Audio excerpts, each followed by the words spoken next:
Hey traders, Nick here doing some homework after hours for those who cannot be in the live room with us. So today we had about 290 people. Um, I have about a dozen people who actively trade Tesla intraday. And when we're together, it's pretty easy to not make mistakes. But if you're alone at home, hopefully this video will help you out. And if you do like the content, give it a like, share it if you want to, and subscribe to the channel if you don't. It's free so far. I haven't posted too much recently, so been busy with the members every day, but it's been good. It's been fun. We're at our target, big picture, close to our target, so we were right all along. As far as Tesla, so I'm looking at a daily chart here, nothing fancy. That's what I'm starting with. And I can't really make a decision completely without looking left a little further, so you have to expand the view to see where we came and where is the target. So the first things first is, love it or hate it, I wouldn't short the stock just because I disagree with the rally. That's first things first. Couple of things. This extension and then a long consolidation, give back, and then another extension looks about even. So one could say from that perspective that this was the target of this, some sort of an ABC move here. On the other hand, if you're looking at another measured move from an inverse head and shoulders, so beating this level after so long has like 298, 305 target. So it could have a lot more to go. So what do I do? If I own shares and I bought them for an investment, I'm not going to sweat it. I can sell some covered calls to put my shares to work, kind of like create my own synthetic dividend. And as far as making the decision from here forward, if I personally want to invest in the stock for a long term, this is not an obvious entry for the long term completely. But if somebody wants to nibble, that's fine. Make it a starter position, leave room to add lower or higher later to manage the risk. If I go all in here, I'm fully committed. I have no recourse. Luckily, if I use options like I do, I can have dozens of ways of doing something with it right now, regardless of what happens. I don't need to be surgical. So what interests me here is this little stint here. So focus on the range between 240 and 279, 278, 279. And in order to do that, we have to zero in a little bit more. So that's the range we're talking about. If you look at it right now, the bulls need to be above 263-ish. Otherwise, they risk coming back and coming down to 230. This was a neckline that they lost, and even though they're higher now, they could still bleed below it. It has happened before on the weekly chart to this company and others. So they're not out of the woods. So from this range that we just mentioned, I think 263 to 266 are pretty important to beat. Zooming in some more, and we'll get more granular. So this is the level that will be pretty much all clear. This will be really great news above here. So the bulls are winning for this last 3 or 4 days. The bears had their fun for about 6 days. So just thinking that way, if you look at that last extension, they just recovered half, and they're not recovered yet. They're dealing with it. They fell from here to here. They're back halfway. What if they don't have enough to hold this one? Then they'll finish the job of this head and shoulders there. So there's good news, there's bad news. So which one do you think, Nick? Is it going up or is it going down? Yes. If you take a position here, you're guessing which way it's going. Okay.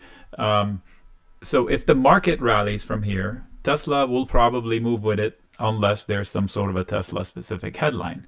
We're going to approach earnings soon enough, probably in a few weeks. Tesla is on the early part. I think Netflix is the biggest one, and then Tesla, they report, and then Google and all of those after that. So I don't have enough to convincingly go long all the way or short it. So if I was desperate to do something, I would do a credit put spread, sell a put, or do an iron condor, or sell a call spread. Depends on my portfolio. In fact, today I closed an iron condor that I had a winning on that I shared with the members for 50% of max gains. Why? Because I'm told they're going to report production numbers by the weekend or by Monday or Tuesday. And I'm going on vacation next week. I don't want to deal with the drama. The trade is a winner. Took it off the table. and I'll trade it after the headline. If they ditch it on the headline, I'll sell puts to go long. So I don't want to stress over it while I'm on vacation. All right, so right here, it's indecisive as to where it wants to go. I'm overall more bullish on the market than not. I'm in the mode, let me rephrase, I'm in the mode of looking for opportunities to buy good stocks, to get long good stocks that fall into support. I'm not chasing anything to high heaven. In fact, we shorted Nvidia at the top and it paid us. I closed that today as well. So although I am optimistic because the bulls have been buying dips, it's not an opinion, it is a fact, I am not chasing anything. So from here, my decision on Tesla is trying to make money from the stall. So sell a put spread on dips, sell a call spread on rips, have an iron condor, you can initiate it. But it does have a headline. I think sales is not a problem for Tesla.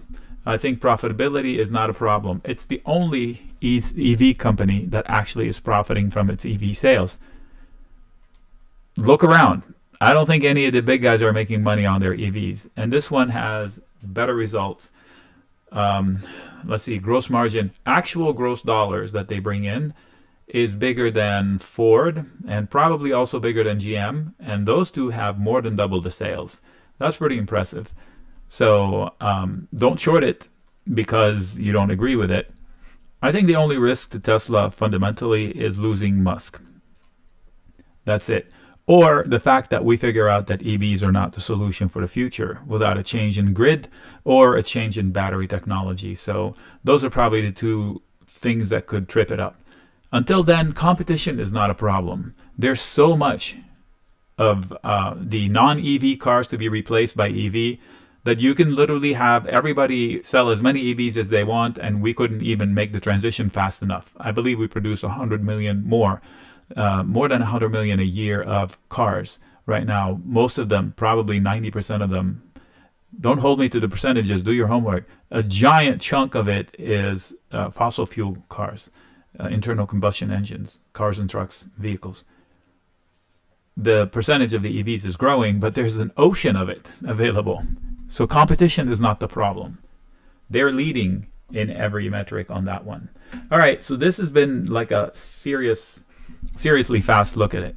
So if you zoom out from the big picture, I wouldn't short it in principle, but we identify a zone. So if you zoom in to the smaller nitty gritty, I don't think it's up and away unless the market takes it up and away. If you leave it to its own going, I think it's easier to drift a little bit lower, maybe towards 248 or 246. I wouldn't short it. I would range trade it using options.